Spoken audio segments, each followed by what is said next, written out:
The rain fell in a soft, steady rhythm, soaking the narrow alley and amplifying its eerie silence. Officer Jack Reynolds moved cautiously, his flashlight slicing through the darkness.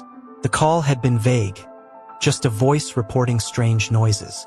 But when Jack's light landed on the figure slumped against the wall, he stopped cold. It was a German shepherd, its wet fur clinging to a thin, bony frame. The dog barely moved, but its eyes, wide and vivid, met Jack's with a haunting intensity, a plea for help that shook him to his core. Jack crouched down slowly, speaking softly. "Easy, buddy. You're safe now." The dog flinched slightly but didn't back away, its strength too drained. That's when Jack noticed the worn collar around its neck. The metal tag, partially scratched, bore the unmistakable mark of a K9 unit. His chest tightened. A police dog? How had it ended up here in this state? "Jack," called Officer Tim Carter as he caught up, his voice faltering as he saw the scene. "Is that a K9? How does this even happen?" Jack didn't reply, his attention on the shepherd, who shifted weakly and tried to rise. Shadow, Jack would later learn the dog's name, managed one trembling step before collapsing with a soft whimper. Jack knelt closer, placing a firm but gentle hand on the dog's side. "Don't push yourself," he murmured. "We'll take care of you." Beside Shadow, something on the ground caught Jack's attention. A torn piece of fabric, dirted and damp, had a faint logo on it, barely legible but enough to stir his instincts. He picked it up and slipped it into his pocket. This wasn't a random stray, and the situation felt heavier than Jack wanted to admit. Whatever Shadow had been through, there were answers hidden in the details. As the rescue van arrived and Shadow was carefully lifted inside, the dog's eyes never left Jack. It was as if the shepherd understood he was in safe hands now, trusting him with the weight of an untold story. Watching the van disappear into the rain, Jack turned to Tim, gripping the tag tightly. "This isn't just an abandoned dog," he said firmly. "Someone's got explaining to do, and we're gonna find out who." Jack sat at his desk in the dimly lit briefing room, the faint hum of the station's fluorescent lights filling the silence. Shadow's tag lay in front of him, the faded numbers and insignia reflecting the beam of a desk lamp. Jack had spent hours trying to piece together what he'd seen the night before. A broken dog, a former K9, abandoned like a piece of trash. His gut told him there was more to the story, something darker than he was prepared for. Tim Carter entered, balancing 2 cups of coffee, his rookie energy a sharp contrast to Jack's brooding silence. "Any luck with the calls?" he asked, sliding a cup toward Jack. Jack shook his head, his expression grim. "Nothing. No one's reported a missing K9, and no precincts nearby are claiming him." He ran a hand over his face. "It's like Shadow never existed." Tim leaned forward, watching as Jack pulled a small scrap of fabric from his pocket. The torn piece was stained and damp, but the faint imprint of a logo was visible. "This is all we've got," Jack said, laying it flat on the desk. They both squinted at the blurred letters until the name came into focus. Blackridge Security.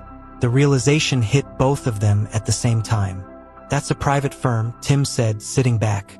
"They're huge, contracts with airports, big corporations, even a few government sites. But what's a K9 from a private company doing in our alley? And why like that?" Jack frowned, his mind already racing. Blackridge doesn't mess around with their operations. For a dog like Shadow to end up this far off the grid, something went very wrong.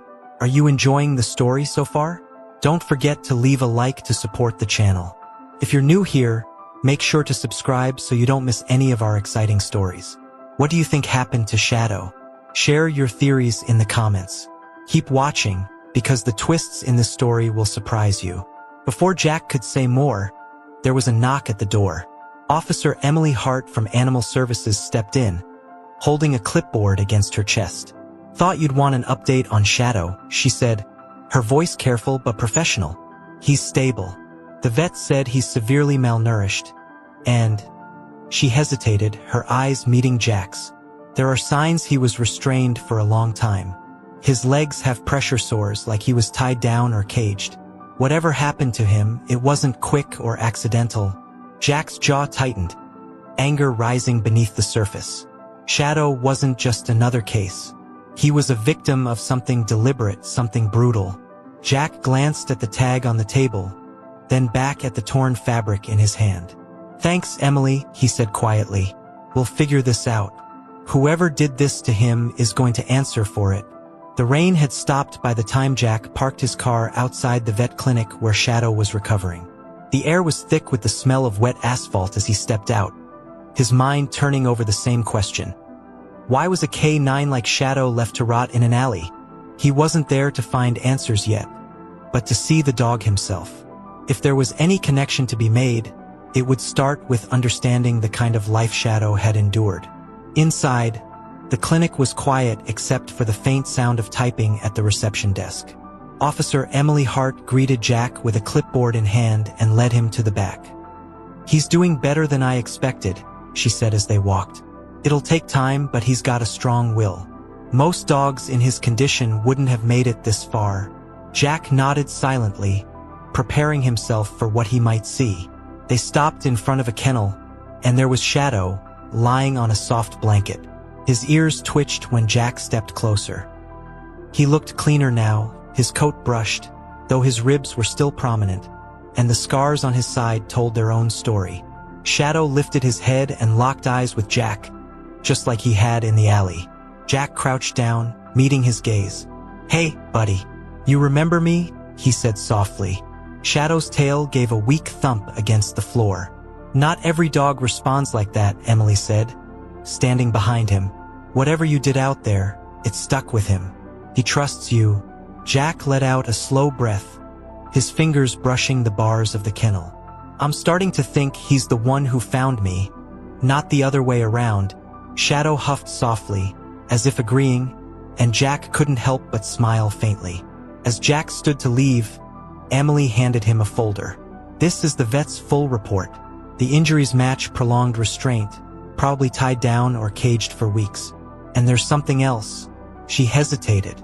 "The marks around his neck. It looks like he might have been wearing some sort of electronic collar. You don't see those much, except in high-security training programs."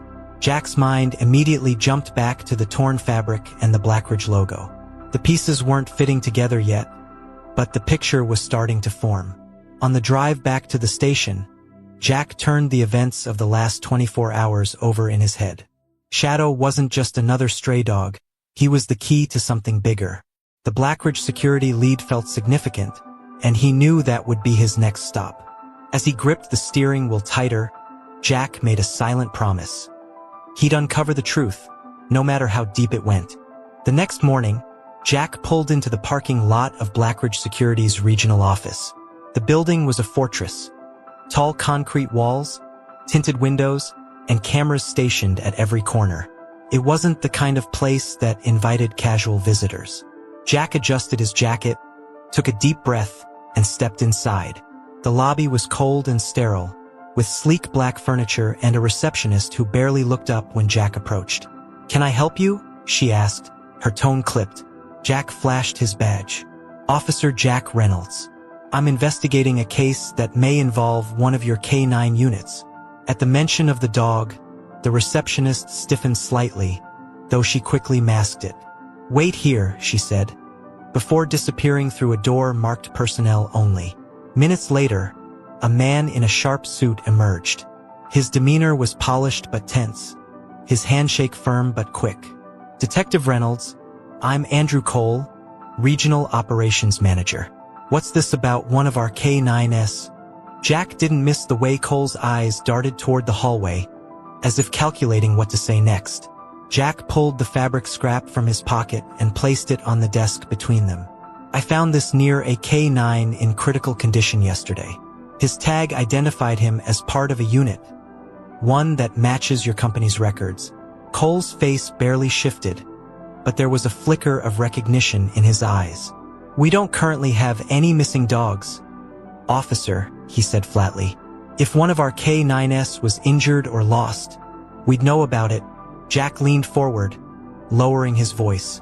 "I'm not here to cause trouble, Mr. Cole, but the dog I found, Shadow, was starved, restrained, and left to die. That doesn't happen by accident." So, either something went very wrong with your protocols, or someone in your organization isn't playing by the rules. Cole hesitated, his polished exterior cracking slightly. I'll need to check with corporate, he said finally. If there's any record of this, I'll let you know. As Jack left the building, his frustration simmered. Cole had been too guarded, too rehearsed. Something about his reaction told Jack there was more to Blackridge's involvement than they were willing to admit. He glanced at his phone and made a decision. If Blackridge wouldn't talk, he'd have to dig deeper on his own. And Shadow's story was far from over. Back at the station, Jack sat at his desk, staring at his computer screen. The Blackridge security website looked as polished and impenetrable as their office. Boasting contracts with high-profile clients and advanced K-9 training programs, they presented themselves as a flawless operation. But Jack couldn't shake the feeling that something was buried beneath that perfect surface. Shadow's condition wasn't the result of negligence. It was deliberate. Tim approached, setting a folder down on Jack's desk. I pulled some public records on Blackridge, he said. They've got facilities in 5 states and a reputation for running a tight ship. But here's the interesting part. He opened the folder to reveal a list of incidents, lawsuits, employee complaints, and whispers of misconduct. There's nothing concrete, but this stuff keeps popping up. Cases get dropped, settlements happen quietly. It's like they're trying to keep something under wraps. Jack scanned the reports, his frustration mounting. None of this explains Shadow, he said, flipping through the pages. Then one entry caught his eye. A complaint filed by a former handler about unethical practices in their K-9 program. The name on the file was Michael Briggs, an ex-employee who had left Blackridge 2 years ago. This guy might know something, Jack said, circling the name. Let's track him down. It didn't take long for Tim to locate Briggs' current address, a small house on the outskirts of the city. Jack and Tim drove there that afternoon, the tension in the car palpable. As they pulled up to the house, a German shepherd barked from behind a chain-link fence. Briggs himself appeared moments later, a wiry man in his late 40s with wary eyes. Can I help you? He asked, his tone cautious. Jack introduced himself and explained why they were there. At the mention of Blackridge and Shadow, Briggs stiffened. You found one of their dogs in that condition? He asked, shaking his head. I'm not surprised. That company doesn't care about the dogs, just the results. I left because of how they treated them, pushing them too hard, ignoring injuries. And when a dog couldn't keep up anymore, he trailed off, his jaw tightening. Jack leaned in. What do you mean? What happens to the dogs when they're no longer useful? Briggs hesitated, then sighed. They don't retire them like they claim. Sometimes they're sold off to whoever will pay, no questions asked. And sometimes they just disappear. If Shadow ended up in your alley, someone dumped him there to cover their tracks. Jack sat in his car outside Briggs' house, his mind racing. The man's words hung heavy in the air. Sometimes they just disappear. Shadow's condition wasn't a one-off mistake. It was part of a larger pattern, and Blackridge had gone to great lengths to cover it up. Briggs' testimony gave Jack the first real glimpse into what might have happened, but he needed more than hearsay to hold the company accountable.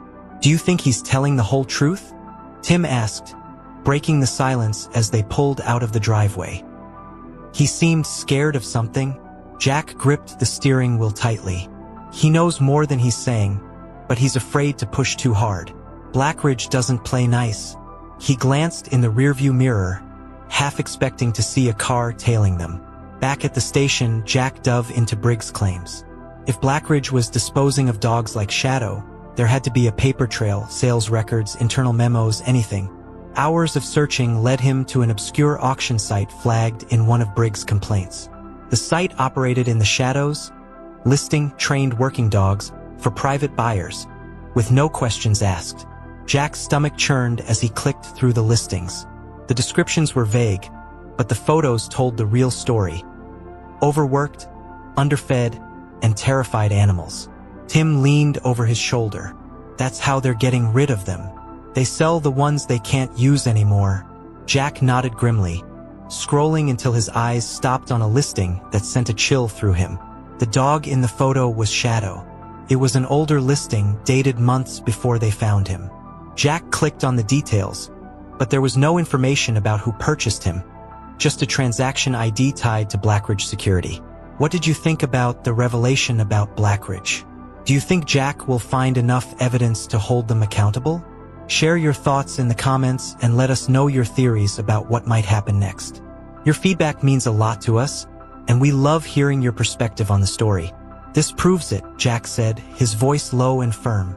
They sold him off, and whoever bought him either couldn't handle him or didn't care. When he became a liability, they dumped him in that alley. Tim's face tightened with anger. And how many other dogs have gone through the same thing? Jack didn't answer. The scale of the operation was daunting, but he wasn't about to back down now. Jack closed his laptop and stood. "We need a warrant," he said, grabbing his jacket. "Blackridge thinks they're untouchable, but this is enough to get inside. We'll start with their local facility and see how far this goes." As he walked toward the door, his thoughts turned to Shadow, lying in the clinic, recovering from wounds no dog should endure. Jack made a silent promise to the shepherd. He wouldn't let this end here. The Blackridge security facility loomed ahead, its high fences and security cameras casting an oppressive presence. Jack and Tim sat in the car, parked just outside the main gate. In Jack's hand was the freshly signed warrant, a tangible step toward getting the answers Shadow's case demanded. Tim shifted uneasily in his seat. "Do you really think they're going to let us in without a fight?" Jack glanced at him, his face calm but resolute. "They don't have a choice. If they're hiding something, it's only a matter of time before we find it." The gate buzzed open as they approached, and a uniformed security guard waved them in reluctantly. Inside, the atmosphere was as cold as the building's concrete walls. Andrew Cole, the regional operations manager, stood waiting near the entrance, his expression a forced mask of politeness. "Officer Reynolds," he said, his voice tight, "I trust this is about that dog you mentioned?" Jack held up the warrant. "This is about a lot more than one dog, Mr. Cole. We're here to look at your K9 program records, facilities, and anything else this warrant covers." Cole's facade cracked slightly, but he nodded. "Fine. I'll have someone escort you to the records room." His tone was sharp, and his movements tense as he gestured for a staff member to guide them. Jack and Tim followed a young woman in a Blackridge uniform through a maze of sterile hallways. Jack's eyes scanned every corner, noting locked doors and restricted areas. This wasn't just a security company. It felt more like a military operation. In the records room, stacks of binders and digital files greeted them. Jack wasted no time. "Start with the K9 unit," he told Tim as they divided the workload. Minutes turned into hours as they sifted through employee reports, training logs, and transfer records. Patterns began to emerge: dogs listed as retired with no destination, unexplained gaps in their histories, and inconsistencies in inventory reports. Shadow's file was among them, marked as decommissioned 6 months ago, with no further details. "What does decommissioned even mean here?" Tim asked, frustration clear in his voice. Jack frowned. "It means they stopped seeing him as useful. But instead of retiring him properly, they cut corners and lives." He slammed the file shut, anger simmering beneath his calm exterior. "This isn't just neglect. This is systemic. They're treating these animals like disposable tools." As they prepared to leave, Jack noticed something odd. A locked drawer in the corner of the room. He tried the handle, but it didn't budge. "What's in here?" he asked the staff member. She hesitated, glancing nervously at the door. I don't know. Only management has keys to that." Jack exchanged a look with Tim. Whatever was in that drawer, it wasn't meant to be found. And Jack wasn't leaving until he got it open. Jack's eyes lingered on the locked drawer, the tension in the room palpable. "Get Cole," he said firmly, addressing the Blackridge staff member. She hesitated, glancing nervously between Jack and the door, but eventually nodded and disappeared down the hallway. Tim shifted beside him. "You think he's going to cooperate?" Jack crossed his arms, his expression hard. "No, but if there's one thing I've learned, people like him crack when the pressure's on." Minutes later, Cole entered the room, his polished demeanor fraying at the edges. "Officer Reynolds," he said, his tone strained. "What's the problem now?" Jack gestured to the locked drawer. "What's in there?" Cole's jaw tightened as his eyes flicked toward the desk. "That's private company property. It's not covered under your warrant." Jack smirked, pulling the document from his jacket. "Actually, it is. Unless you'd like to explain to a judge why you're withholding evidence in an active investigation." Cole hesitated, clearly weighing his options, before reluctantly pulling a key from his pocket. He unlocked the drawer and stepped back. Jack leaned forward, sliding it open. Inside were several folders, each marked with a simple label, "Decommissioned K9S." His chest tightened as he pulled out the first folder. Shadow's name was at the top of the list. Flipping through the file, Jack's stomach churned. Shadow had been flagged as non-compliant and excessive maintenance. The final note read, "Transferred for external auction." Jack clenched his jaw. "You sold him like equipment," he said, his voice low but sharp. Cole raised his hands defensively. "We operate within legal boundaries. Those auctions are completely above board." Jack slammed the folder shut, his anger barely contained. "Above board? The dog I pulled out of an alley was starving, scarred, and left to die. If that's how you define legal, your operation's in deeper trouble than I thought." Tim, standing silently until now, added, "And what about the others? How many more were dumped or sold off?" Cole didn't answer, his silence speaking volumes. Jack grabbed the remaining folders, stuffing them into a box. "We're taking these," he said coldly. "If you have nothing to hide, you won't have a problem with us reviewing them." As Jack and Tim left the facility, carrying the evidence that could blow Blackridge's operation wide open, Jack glanced at Tim. "This isn't just about Shadow anymore," he said. "This is bigger than we thought." The evidence Jack and Tim had taken from Blackridge was damning. Back at the station, they spread the files across the table in the briefing room, the air heavy with tension. Each folder told a grim story. K9S deemed non-compliant, labeled as excessive maintenance, or marked for decommissioning. The records confirmed a systemic problem. Dogs treated as disposable assets, sold off to private buyers or simply discarded. Shadow's file was just one of many, and Jack felt the weight of every decision Blackridge had made to cover their tracks. "These are the ones we know about," Tim said, shaking his head. "How many more are out there? How many never made it into these files?" Jack rubbed his temples, exhaustion and anger battling for control. "This isn't just negligence. It's cruelty," he said. "And someone at Blackridge gave the orders. They needed more than paperwork to hold the company accountable." Jack picked up his phone and dialed Emily from Animal Services. "I need you to prepare a full veterinary report on Shadow," he said. "Every injury, every sign of malnutrition, everything. We'll need it to show what happened to him wasn't accidental." Emily agreed, her voice resolute. "Shadow deserves justice, Jack. I'll make sure the report is airtight." Just as Jack hung up, Tim entered the room with a new lead. "I traced the auction ID from Shadow's file," he said, placing a printout on the table. "The buyer wasn't a private individual. It was a subcontractor tied to Blackridge. The same name popped up in several other dog transfers." Jack scanned the document, his pulse quickening. "This proves they didn't just lose control of Shadow. They orchestrated it. They're selling these dogs to third parties and turning a blind eye to what happens next." With this connection, Jack knew it was time to escalate. He contacted the district attorney's office, laying out the evidence they'd uncovered. By the time the call ended, a full investigation into Blackridge was underway. Warrants were being prepared to seize more records, interview key employees, and uncover the true scope of the operation. As Jack hung up, he looked at Tim, his expression determined. "We're getting close.